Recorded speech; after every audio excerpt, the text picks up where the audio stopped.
Hey guys, it's Kristen here with Find Your Balance Dog Training. As I'm out with Mr. Sully for his Sunday morning walk, I just had some thoughts that I wanted to share with y'all. So, when it comes to dog training and rehabilitation, there are many factors that we consider and that we have to work with. And there's of course lots of challenges to try to overcome and to manage.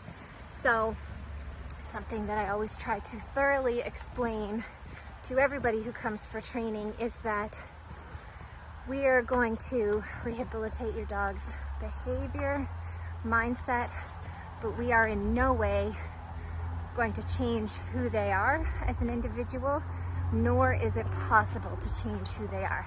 And believe me, there are times when I really wish I could change it, but I can't. So all of us are born with a personality. We're all born with a certain amount of genetic programming for certain traits. You know, it's like you're born with blue eyes, the genetic trait for blue eyes, so you have blue eyes.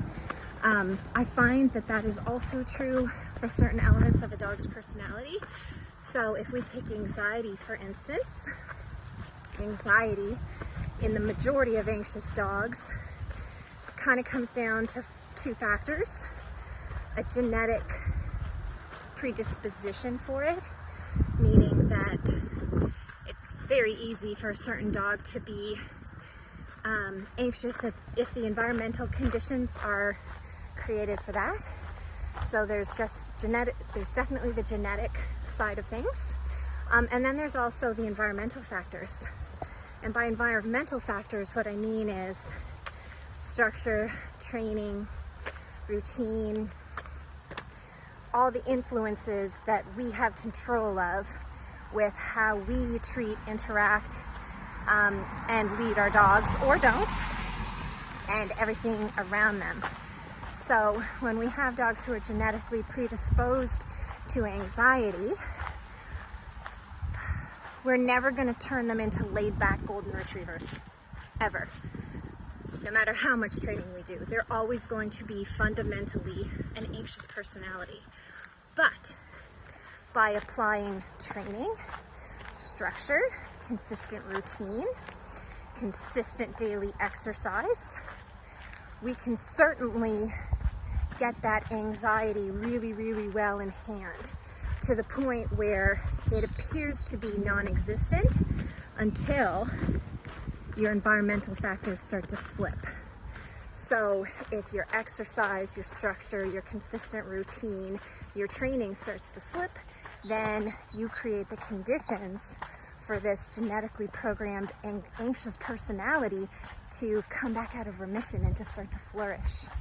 So that's why I never ever talk about anxiety in terms of curing it, fixing it, extinguishing it, because I find for most dogs, once it's enabled, it's always there to a certain extent, but we can certainly get it to an extremely manageable state as long as we're willing to put in the work, you know, for the foreseeable future to keep it managed and well in hand. And those are just simply making adjustments to your lifestyle. So some of the most important things that the anxious dog needs in his life is a consistent crating routine. He needs regular, consistent, structured daily exercise, a little bit more than the average dog, but we want to do it in a controlled and structured way. So we don't want him just overexcited, crazy running around. I recommend things like, you know, a morning and evening structured walk. So 2 walks per day, something like that. Maybe for some dogs, some treadmilling, that can be a structured exercise. For some dogs, some, you know, controlled structured fetch where we're using our commands. It's not just a free-for-all.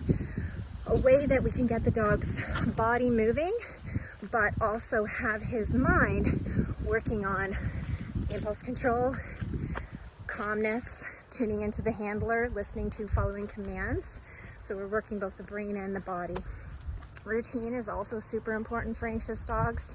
A lot of dogs, when things are constantly changing around them, they don't know what to expect. That can start anxiety. That's why a consistent crating routine is so important. And when it comes to separation anxiety, your crating routine is really the most important thing that you can do, because the dog needs to constantly have the skill set for being calm when he's alone, kept in shape. And the best way to do that is teaching him how to be calm and comfortable in the crate, and then making sure that he's practicing that on a daily basis, whether we're home or not.